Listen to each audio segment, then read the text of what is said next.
Like I think as I was preparing for this, I found that there are many ways I think that I can describe what you do, but the title you seem to like is Professional Misbehavior. So for the audience, could you explain what professional misbehaving means? Sure. Well, professional misbehaving came out of a book I wrote about 15 years ago. The book was in response to, in 2009, the US economy crashing and all of my work as a comedian and entertainer uh, being canceled and nothing happening because there were no events happening around that time. The meeting and event industry is one of the first things that gets struck off the line item on the budgets of corporations when there's a downturn. So there were no meetings happening. So there was no work happening for me. And I sat down to try and write a book, as you've just gone through, but without the benefit of having any idea where to start. And I remember sitting there for a couple of days, like 2 days, and nothing would come out. And I'm just like, what do I write about? I have nothing to write about. I was an entertainer at that point. Um, even I didn't even speak. I was a silent comedian. And so I wanted to maybe be a speaker. That's why I was writing the book. But I was like, I don't even talk. What am I going to say? And it took me 2 days to figure out, oh, well, what I have are stories. I have stories, life stories, things I've been through, things that have happened, things I've seen. And so I just started writing them down, just out of memory, like what are the notable events of my life? And it was only after several months of just writing down story after story that I asked myself, well, what are these about? What's the through line here? How do these all fit together? And what the pattern that I saw eventually from looking at that was that I just like breaking rules, especially social rules, ways that people complicitly go around behaving in ways that to me often feel like lacking in energy or vitality or risk or fun. And so that's always bothered me. And even as a kid, I would always poke at those limits and always want to do things to just stir the pot. And so that's where that term came from, is I realized when I was looking for a title for the book, the title came first. I realized that what I was writing about were rules that were born to break. And then the second part was realizing, oh, I'm a professional misbehavior. So that's where that came from. One thing that I think really captures the first rule, which is to be normal for those who are yet to read it. I think your waiter gig really captures why we need to break that rule. And that's I don't remember. I don't know if you remember this, but that's actually the reason I got in touch with you because I I saw remember that. I yeah I saw your waiter gig Well, you and should let people know what you mean uh, by waiter gig. so if you could explain the waiter gig and what that is. Okay, so I'm a corporate presenter, and by accident, many years ago, I stumbled on, by doing a bit of improvisation in the moment, I stumbled on the ruse of dressing up identically to the serving staff at a corporate event and posing as a server. And when I first tried it, I thought everyone was going to know that I was just goofing around. But I was in the banquet hall and I just put on a server apron and I went out and I was being odd and rude and eccentric, thinking everyone was going to start laughing. And instead, I just got dirty looks. And so I kept trying to be more broad and eccentric and weird. But people just got more and more upset. And then I realized, oh my God, this is fantastic. This is so much fun to like punk everybody. And so that after I did that the first time, and then I revealed I was actually the entertainer, and people just completely lost it. They were like, "Oh my God, we've been totally fooled." And so I've kept it ever since then. So the bad waiter routine is every gig that I do, I start out dressed identically to the serving staff, posing as a server, and over the course of the meal, I get more and more inept, odd, and eccentric. So by the end of the meal, everyone is in whispered conversation about how the heck did this guy ever get his job? How is he keeping it? What should we do? Should we go to the manager? Should we confront him directly? So that's the gig I do. I was thinking about what are those events that actually lead someone to live a life like this. I don't know if you've been told, but this is really unique. Yeah, I've not met anyone like you in real life or online. And so I'm just wondering, what were those key moments that led you to this life of performance, let's call it. Gosh, I don't know if we had a psychologist here, they would probably have an answer. They could, if someone knew my background, I'm sure it would involve starving for attention, afraid of being invisible. Also, I discovered in the last 2 years that have autism, and I'm in my 60s, and I never knew that I've been functioning with autism my whole life. We kind of stumbled on the fact because we found out my son, who's 15, has autism. And then when he started taking the tests and I started looking at the tests he was taking and like going, wow, this really looks familiar, realizing that I have a lot of autistic traits. So being neurodivergent this is very, I don't know if this is where you wanted to go with this answer, but it's pretty interesting because like when I do the waiter routine, I was telling my wife this the other day. The waiter is this completely nervous, awkward, fearful, insecure character. So I said to my wife the other day, I feel more myself when I'm acting like the waiter than I do at any other time because there's a part of me that's so socially anxious and awkward and inward that when I get to play that character and I get to just be scared and nervous and awkward, I just feel right at home. And so I think for me, because it's been hard for me to connect with people. It took me a long time to learn how to connect one-on-one and just have a conversation with people and really just be myself. And I think performing was a way for me to feel like I was getting some connection with people, but still be in control of the situation. Because if I'm on stage, I get to call the shots. I get to decide what we do next and where we go. So I think it was a way for me of getting to feel like I was in charge of my connection, but also get the connection at the same time. And it took me decades to be able to really have a decent conversation off stage with people. Just very, very awkward socially. And I've come a very long way since then, but it's taken a long time and a lot of fearful practice of moving toward, especially more personal connections. I mean, just on that, first of all, I must say you are really good one-on-one, like in a conversation, and I really can't imagine you not being comfortable with this. Perhaps that's what I want to ask you, about your relationship with discomfort, because I think a lot of performance is being uncomfortable and being another person, as it were. And you were saying that oddly makes you feel more like yourself. So how do you relate to discomfort? Yeah, that's a great question. How do I relate to discomfort? I think my first response to discomfort is am I avoiding something here?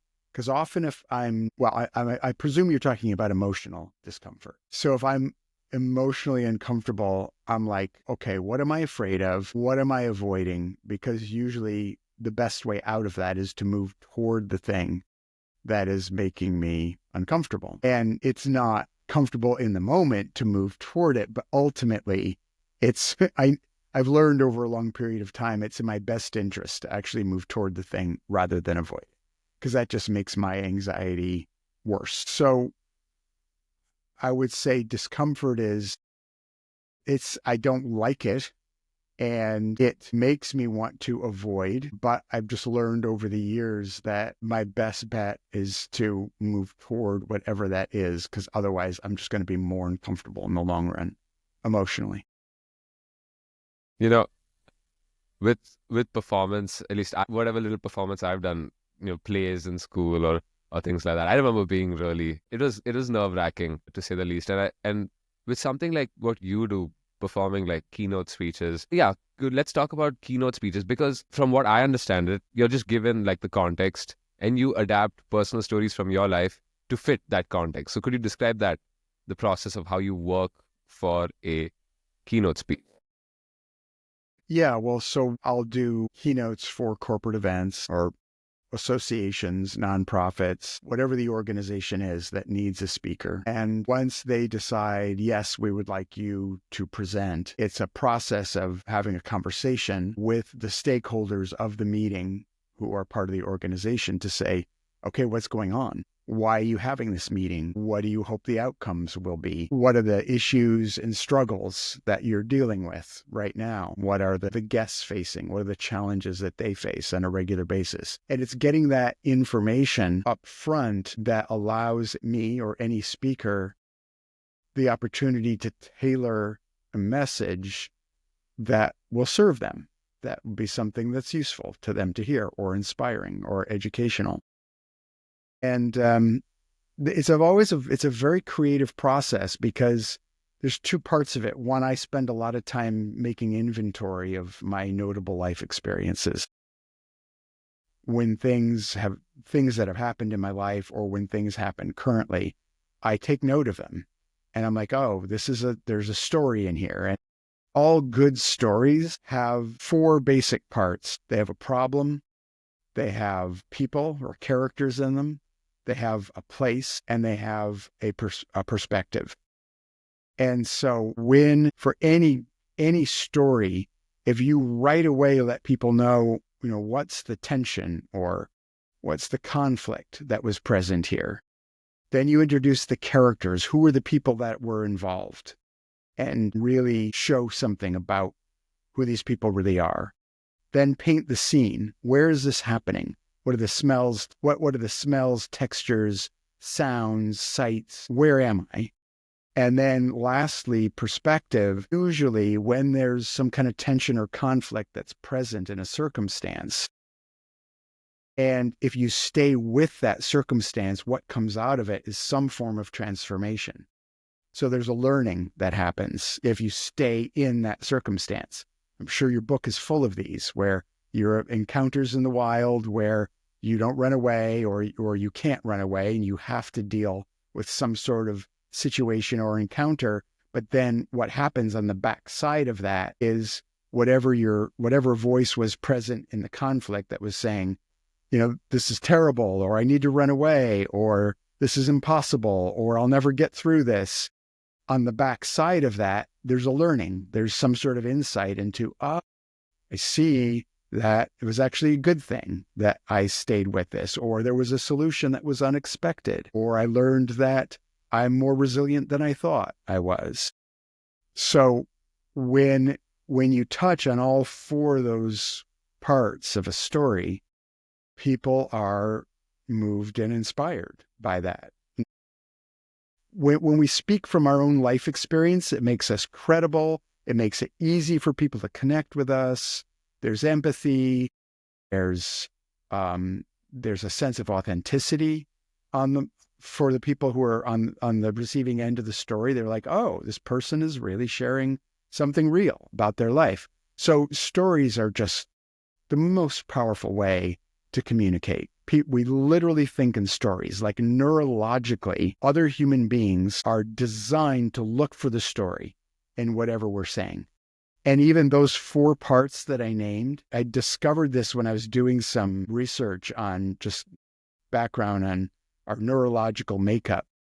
So when you introduce a problem, the neurotransmitter cortisol gets released into the bloodstream or I don't know, it's the bloodstream. I'm not a neuroscientist, but anyway, cortisol gets released, and cortisol says, pay attention. There's something important happening here. And then when you describe people in such a way that others can really empathize with that character, oxytocin is released. And then when you describe a scene, rich detail of things, dopamine, another neurotransmitter, is released. And finally, when there's a problem, but then there's a resolution or some kind of aha moment, endorphins are released. So I've called it, cortisol, oxytocin, dopamine, endorphins, it's code. The acronym is code. So the storytelling code is problem, people, place, perspective. And you get all these neurotransmitters firing, and people cannot not listen to you because you're chemically engaging them. So, the idea there is then when you inventory your life stories and you've got a whole bank of them, a library of them, then when you listen or hear the C-suite of an organization say, well, this is what we're dealing with, and we're really having communication trouble, or everyone is very risk averse here, so we're not creating new things, then I can just go to my stories about those subject matters and start designing a keynote that uses my own life experiences to illustrate things that are going to inspire or illustrate a point about how growth, either personal or professional growth or organizational growth, can be accessed by that group. This is exactly where I wanted to get to with this interview, to the power of stories, which is something that I think you write about a lot. So there's some really good stuff here. I think we need an example. If you could walk us through one of your, I'm sure you have like a go-to story, one of those stories that can really be molded into different situations. So could you like walk us through that and fit it into the code framework as a. Sure. So one time I was doing the waiter routine I got hired for an event here in Canada, and it was the Canadian Psychiatry Association. So there were 400 psychiatrists in a ballroom, and they hired me to do this waiter routine, going table to table, being, completely wacko. And so over the course of the meal, all these psychiatrists who are trained to detect and diagnose when people have behavior that is alarming or odd or just aberrant, just, not usual. Everyone, pretty much everybody in that room had a clinical diagnosis for my condition, which they thought was a real thing. And so I was doing this waiter routine, and by the end of the meal, one of the psychiatrists who'd been watching me very carefully throughout the evening, he do this last bit of business as the waiter at the end, usually, where I trip and fall over a tray of metal plate warmer covers. So it just as I make this big racket, and I'm laying down on the ground, and this psychiatrist leapt out of his chair and he came over to where I was laying down on the ground, and he picked me up off the ground. He was a big guy. I'm not small myself. He lifted me right up and he turned me around to face him, and he made very deliberate eye contact. He said, "Are you okay?" And everyone in the audience was watching because they had heard the big commotion. They all looked. He came over and everyone was looking at us, and I wasn't ready to give away yet. I wasn't ready to reveal that I'm the keynote speaker. So I just said very quietly to him, I said, "Yeah, I'm okay," trying to indicate by looking at him very lucidly that really everything's okay. But he didn't buy it. And he was just like, "Well, are you sure? That was a pretty bad fall. I think you should come over and sit down for a minute." So I didn't want to sit down because I had to finish what I was doing. So I looked at him again, and I'm trying to be very lucid just so he can get, there's no problem here, without telling him that I'm an actor, right? So I just said, "Really, I'm okay." And he said, "Well, you may feel okay, but I think you and I ought to go for a little walk." And he was absolutely convinced that I was in need of some kind of intervention, because in his professional, his assumptions based on his profession, and he's like, this is what he does for a living. And he's like, this is what's happening, and I know what's needed here, and I'm going to intervene. So this guy is coming with me. And so I had to finally level with him, and I had to say, I am an act. I have been hired by your association management to do a comedy show. I'm about to get on stage and start a juggling routine. And I said it with just so much conviction, but he took that as like some kind of schizophrenic, paranoid, like he thought I was really just going off the deep end. So he doubled down. By this time, he had a grip on both of my arms and shoulders, and he's now, about to put me in a headlock. The woman who hired me was in the audience, administrator of the association. She got up out of her chair. She had to come over to where we were standing in front of the room, and she puts her hand on the guy's shoulder and she says, "Frank, I hired this guy. This is our entertainer. And he just went on tilt. His brain just went on scramble. He looked at me and he dropped his arm. He let go of me. He dropped his arms to his side and he just started looking at the floor. He was just staring at his shoes, and he turned around and he walked out of the ballroom, and he did not come back the rest of the evening because he could not process that the update that he was getting about what was really going on did not match his way of looking at things, his view, his assumptions about what was going on. And so I tell that story in relationship to that. That's a very useful story when it comes to talking about change, perspective, open-mindedness, the willingness to be in relationship with other people, listening, communication. There's so many different ways that story can be useful. So, right away, there's the problem. I'm a waiter with a bunch of psychiatrists, and the tension, the problem builds. Then you've got the characters, me, and you've got the psychiatrist, the woman who hired me. And then you've got the place, where are we? We're in this ballroom. It's a corporate event. And then lastly is the perspective of what do we learn from this? And sometimes the perspective part of a story is that learning doesn't take place. So in this case, it's very poignant that this man doesn't make the leap. He doesn't transform in that moment. Who knows what happened to him later? But that's very often the case. It's very human that we come up against a call to change or transform our behavior or our point of view, and we can't do it. I mean, that's very common. And so telling a story like that can be very impactful and very illustrative of our human tendencies and human behavior. So that's a story I've told many, many, many times because it's very utile and flexible in terms of how it can be shared or used or spun a little bit this way or that, depending on what the organization is facing. Oh, wow. I just can't imagine what was going through your head. I mean, I'm sure I would have been panicking because this is such a deliberate thing, but this man is approaching you out of concern. And so, I mean, that's really something. So I wonder. I think what you said was so interesting about creating a bank of stories. I think you only told me to do this. I have like a Google Doc where I just have one-liners, and I know that when I read that, I remember a certain story. I don't know why, but this is just to recall. So, like, what is your pitch to someone to create like those, like a bank of story-worthy moments? Pitch in terms of what No, you as mean? in how does one really go about? Like, I can imagine someone listening to this just feeling a little stuck. Like, how do I search for those story-worthy moments in my life? Yeah.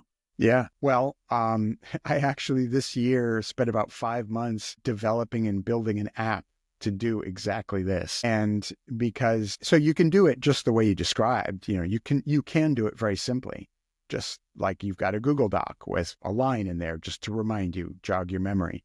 So that's perfectly fine. The app I developed allows you to, when you remember a life event, you put it into the app. And then because you start with your birth date when you open an account, when you register the story, did I just freeze on your end? Okay. So when you remember the story, almost always when people think of a story, they'll either remember the date that the story happened, like the year and month, sometimes the exact date, or they remember how old they were. And so when you remember the story and you put in the one line to remind you, you can also tell the story. So there's an audio capture. So if you want to just tell the story out loud, you can tell the story into the app as well. But then you just say, oh, I was 12, or I was 20, or it was 1984. And then it automatically takes that story and it seeds it chronologically into the list. So you get to start seeing the chronological unfolding and patterns of your own life experience. You can tag those stories by subject or theme or by people or place. So it gives you a very robust way of organizing all those stories for future reference.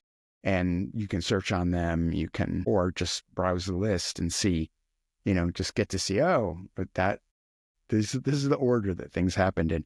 So yeah, if someone's really interested in a very fascinating, interesting exercise in story inventory, the app does this fully. That's at allmystories.com is where the app is. And right now I'm using it as it's kind of a life narrative tool. So I do a whole onboarding where I spend a couple of hours with the person, helping them to build out the platform in such a way that it naturally will prompt them.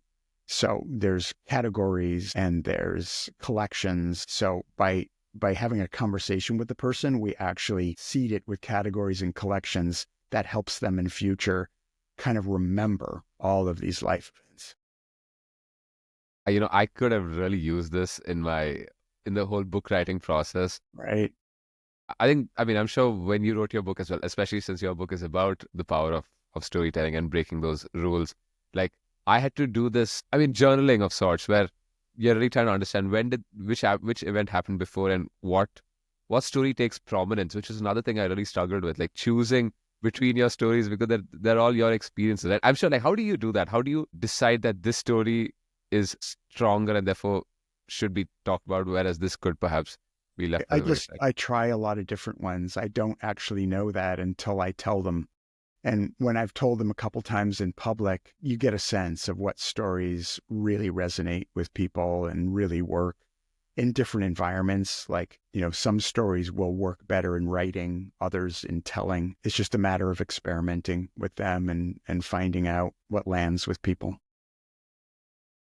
I think this is a really good wait, but before we talk about your writing, because that is really something that I think really ties all your work together, I do have to say, while listening to your story about this psychiatrist who was really concerned about you, I think part of the reason that story really works is also your inflection. I think you've identified points in the story to pause on or to emphasize.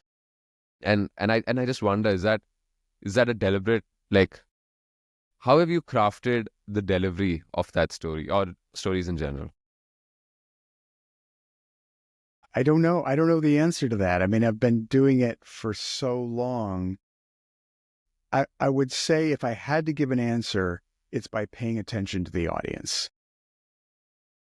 Because when you can see and feel how people are impacted by certain moments, that there's something for them to digest, or they have a certain look on their face, or they look shocked or surprised or enthralled, or they're laughing. Where there's an emotional response from the audience, you learn to take a breath. That's really important. I would say that's one of the most important things for anybody who wants to communicate better as a speaker is slowing down. It's just, you're in charge. People aren't going anywhere. You get to decide what the pace is, and slowing down and giving people the opportunity to really register what you've just said.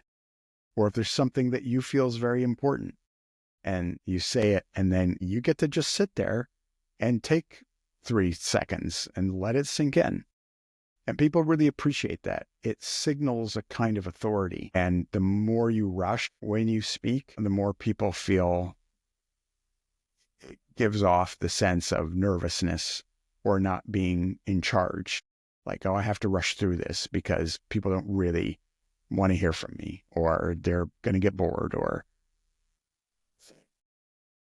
no matter how you think it's going, one of the best things you can do as a speaker is slow down.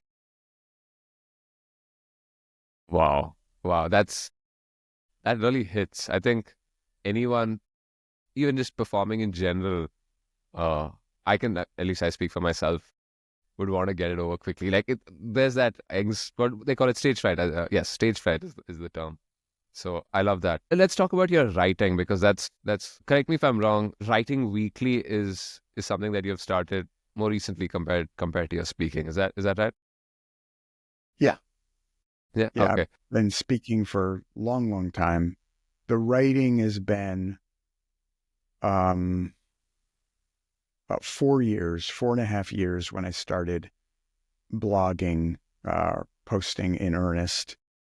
And it's probably been 2 years that I've been writing every week.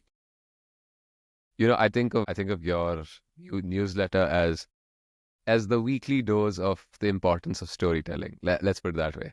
Yeah, and I mean, I'll link everything for our listeners. I wonder how you think about the difference between those two mediums. The spoken medium and the written one. What are the differences? What are the Yeah, that's an interesting question. I think there's more overlap than there are differences. I run into people frequently who say, I'm a speaker, but I don't write, or I'm a writer, but I could never be a speaker. And I always like to challenge people on that because I think either you're a communicator or you're not a communicator. And if you're a communicator, you're obligated to have competency in both speaking and writing. Because if you're a writer and you see some success with your writing, you're going to wind up like this, interviewing somewhere or having in some way to represent your writing through conversation. And same is true if you're a speaker. People often say, if you want to speak better, you just need to go out and get experience speaking. And I actually disagree. I think if you want to be a better speaker, the first thing you should do is write. Because if you have your ideas in order, if you really take the time to know what your stories are, what you care about, what your values are, how you uniquely articulate your domain of expertise. If you've done that, speaking is not that hard. Things will flow. It's pretty natural if you've spent time working with your ideas. And if you don't, and you just expect to go in front of a room and start speaking and that things are going to get better for you, if you just do that over and over, I disagree. I don't think that's the way in. I would put writing first before speaking. And there's definitely overlap in terms of they're both communication forms that we're obligated to have to do both. But then, yeah, and then obviously there's the big differences of being face to face with people in front of a room or a small group of people, depending. There are many, many logistical challenges and tips and tricks for actually being physically in front of people that, of course, don't come into play with writing. There's a lot of that. I'm going to ask you to dig deep on this one. Like, what does writing do for you mentally? Like, I at least the so when I think one of my missions is to get more people to write. I think it's really changed my life. The reason both of us are talking is because we met in Rite of Passage, Yeah. the online writing course and community, which I mean, that was a really pivotal moment in my life. I think it's really shaped the trajectory of what I do. And it's weird because this is something that I can only say in hindsight. Before starting, I did have some doubts about the merit of writing. But it's only looking back now that I see how it's really the glue. I think of it as the glue that holds everything together. And so I'm curious, what does writing do for you? Wow. I mean, there's so much that can be said about that. I don't know what I actually think until I write. And I think I might think I know what I think, but then I start trying to write it. I'm like, wait a second, this is confused, or I'm of two minds about this, or I can't find the words to describe my experience or my values. Or so writing is a way of finding out more than it is a way of telling. It's more a way of discovering what's here, what I think, what I might even say. I might even say that the universe wants me to say something that's useful. And I can't know what that is until I've worked with writing, worked with the language. Because what writing does is it takes an intangible experience that involves feeling and emotion and mood and a lot of nuance of what it means to be human. And it forces me or allows me to find the language that can serve as a bridge for that inner experience to reach another person. And that's just not something that happens automatically. That's not. So what it does for me, I would say it's a tremendous tool of connection. Writing is. It allows me to articulate what my experience is in a way that other people can actually get a sense of what it is. And I feel seen or heard, or the other person then is able to respond and I hear from them. So, it's the basis of relationship. Do you have what's your writing process? How do you get your ideas into something that is coherent? That's something I struggle with. I mean, usually there'll be a memory that comes to me of a life experience, a story of some kind, or something that's just happened. And I'll sit down and I'll just use that formula or format I described: problem, people, place, perspective. And I'll just start with roughly at that level, just getting down the rough elements of that, and then just start to work it from there. Just start trying to unfold, make it flow, enrich, take out stuff that really doesn't matter or doesn't belong. It's interesting. Now I go right into the Substack draft, and that's where I write and edit, is right in Substack until it just feels done. Nice, nice. Wow, this has really been, I think, a very insightful conversation, one of the more insightful ones I've had recently. And so, since I'm starting the podcast, this is still new. I'm trying to think of a tradition that can sort of carry through each podcast. I don't know. Do you listen to, are you a big podcast guy? No, I do listen occasionally, but I'm not a big podcast person.